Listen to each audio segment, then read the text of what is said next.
Let's talk about the 5 things to consider when buying compost. I'm Justin Garrity with Veteran Compost. We make compost, you might see it behind me, but even if you're buying someone else's stuff and not ours, there's 5 things I think you should keep in mind.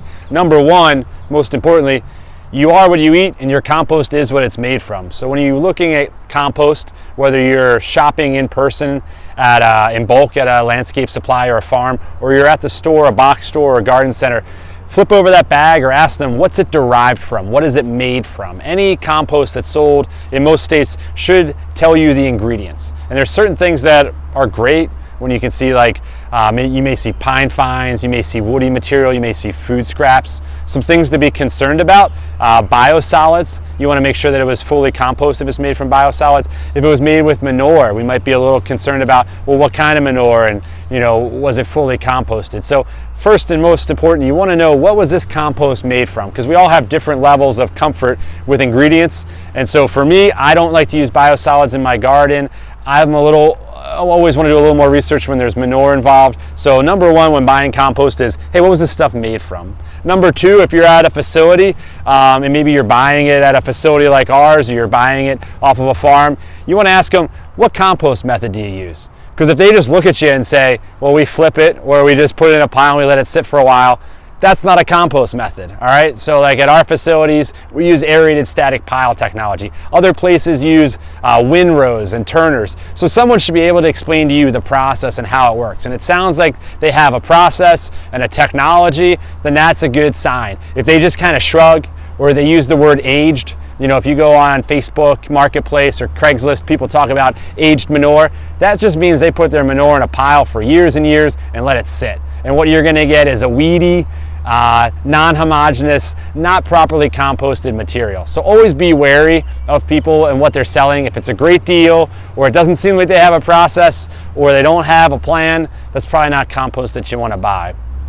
The third thing is, okay, it looks like it's good stuff, sounds like they have a process, or it's a name brand at the store. Let's look at the pH. So we wanna have a compost ideally somewhere around neutral, but you can expand that to about 6 to 8.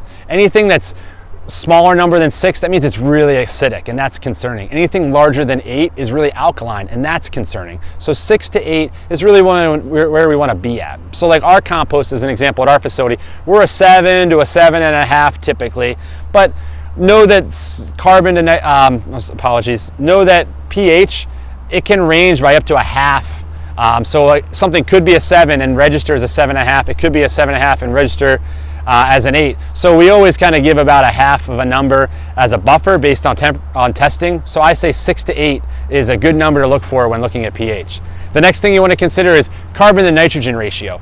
We don't want something that is super carbon rich, because it's going to be too high in carbon for our plants to do well.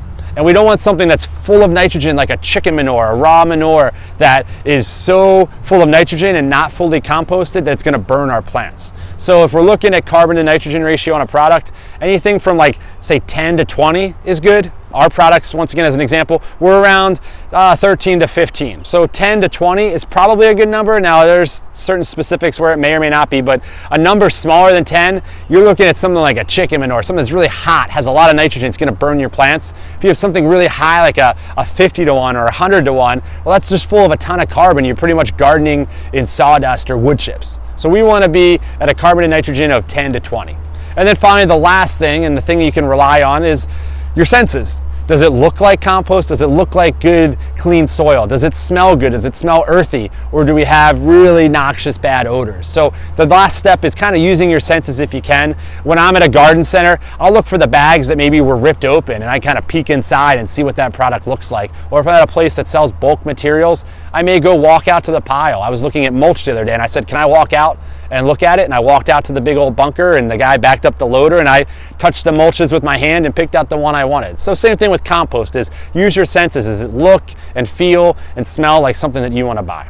So once again, these are the 5 things to consider when buying compost. Number 1, what's it made from? Number 2, how is it made? Number 3, what's the pH? Number 4, what's the carbon to nitrogen ratio? And number 5, does it look like something that looks like compost, and what I have in my head is something I should put in my garden?